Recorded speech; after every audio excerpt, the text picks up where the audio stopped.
तो इलेक्शन वो खुद जीत के आई हैं, उनके पति इलेक्शन जीत के नहीं आए हैं। हमारे पतियों कहते हैं कि आप निगम में काम नहीं करवा सकते, एम्प्लॉय से कुछ काम नहीं करवा सकते। इनका पति हमेशा इनके साथ रहता है। अगर यहाँ पर ग्रोवर जी हैं, एक्ट के मुताबिक इनको ऑफिशियली राजनीतिक और जो हमारे ऑफिस की कार्रवाई है उसके एडवाइजर जो हैं ग्रोवर जी हैं, उनके पति का भी टाइम फिक्स किया जाए। अगर वो यहाँ आकर बैठे हैं तो मेरे को किसी भी समय जो है एडवाइस की जरूरत पड़ सकती है, इसलिए वो मेरे साथ यहाँ डेली आते हैं। सोलन की नगर निगम मेयर पूनम ग्रोवर का कहना है कि उनके पति सरकारी और कानूनी रूप से उनके सलाहकार हैं, इसलिए उनके पति का निगम में आना और उनके कार्यों में शामिल होने में कुछ गलत नहीं है। वहीं उन्होंने अन्य महिला पार्षदों के पतियों को सक्रिय होने पर आपत्ति जताई। बुधवार को नगर निगम सोलन में हुए हाई वोल्टेज ड्रामा में कुछ महिला पार्षदों ने मेयर के पति के निगम में हस्तक्षेप का विरोध किया, तो मेयर ने अपने पति के खिलाफ बात करने वाली 3 महिला पार्षदों को बैठक से ही निलंबित कर दिया और धमकी दी कि यदि वह बैठक से नहीं गई तो बैठक स्थगित कर दी जाएगी।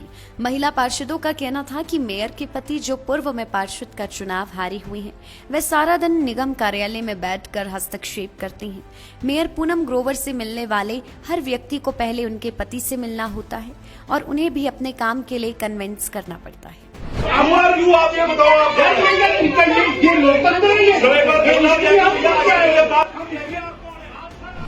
कांग्रेस पार्षद के अविश्वास के बावजूद सोलन नगर निगम में काबिज मेयर पूनम ग्रोवर और डिप्टी मेयर अपनी कार्यशैली से हास्य का पात्र बन गए हैं। बुधवार को सोलन नगर निगम की लगभग 2.5 माह बाद बैठक बुलाई गई थी, क्योंकि वर्तमान मेयर और डिप्टी मेयर के खिलाफ अधिकांश पार्षदों ने कुछ समय पहले अविश्वास प्रस्ताव दिया था, जो कि तकनीकी कारणों से रिजेक्ट हो गया था।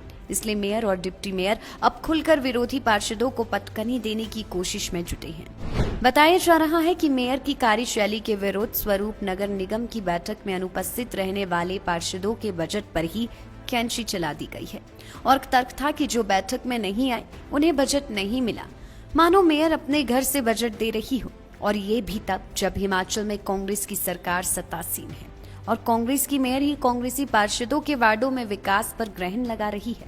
क्या ये इनका पैसा है? ये जनता का पैसा है, ये ना इनका पैसा है ना हमारा पैसा है। ये 20 लाख हमें क्यों नहीं मिले? जाहिर है कांग्रेस नहीं संभली तो इसका नतीजा अगले चुनावों में उसे भुगतना पड़ेगा। अब क्योंकि बैठक 2 माह से ज्यादा समय बाद हो रही थी, इसलिए सभी पार्षद अपने अपने वार्ड का काम करवाना चाहते थे, जिसके चलते सभी ने बैठक का बहिष्कार नहीं किया।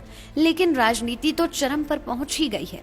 महिलाओं को स्थानीय निकायों में मिले आरक्षण को 2 दशक से ज्यादा का समय हो गया, लेकिन आज भी महिला प्रतिनिधियों पर उनके पतियों के दबाव, हस्तक्षेप के मामले थम नहीं रहे। पूनम ग्रोवर कई बार पार्षद और इससे पहले नगर परिषद की अध्यक्ष भी रह चुकी है, लेकिन उनके पति के दखल का विवाद इतने सालों बाद भी उनका पीछा नहीं छोड़ रहा। दरअसल सारे विवाद की जड़ सोलन नगर निगम चुनावों में कांग्रेस के प्रभारी रहे राजेंद्र राणा से जुड़ी है। निगम चुनावों में कांग्रेस के बहुमत आने के बाद राजेंद्र राणा, जो तत्कालीन राजा गुट के झंडाबदार थे, उन्होंने कांग्रेस पार्षदों से एक फॉर्मूले पर सहमति बनवाई थी, जिसके तहत 5 साल के कार्यकाल में मेयर और डिप्टी मेयर का पद बारी बारी से दिए जाने की बात थी। तब तक क्योंकि राजा गुट का सोलन में वर्चस्व था, तो स्थानीय मंत्री के न चाहने के बावजूद मेयर पद पर पूनम ग्रोवर और डिप्टी मेयर पद पर राजीव कौड़ा को नियुक्त किया गया। मामला तब बिगड़ा जब समय आने पर पूनम ग्रोवर और राजीव कौड़ा राजेंद्र राणा द्वारा कराए गए एग्रीमेंट से मुकर गए और अपने पदों को अन्य पार्षदों के लिए खाली करने से मना कर दिया। ये देख कांग्रेस के अन्य पार्षद खुद को ठगा सा महसूस करने लगे। यदि तत्कालीन हाईकमान के सामने हुए एग्रीमेंट को एक पक्ष नकार रहा है, तो इसका सीधा अर्थ है कि चाबी कहीं और से ही घूम रही है।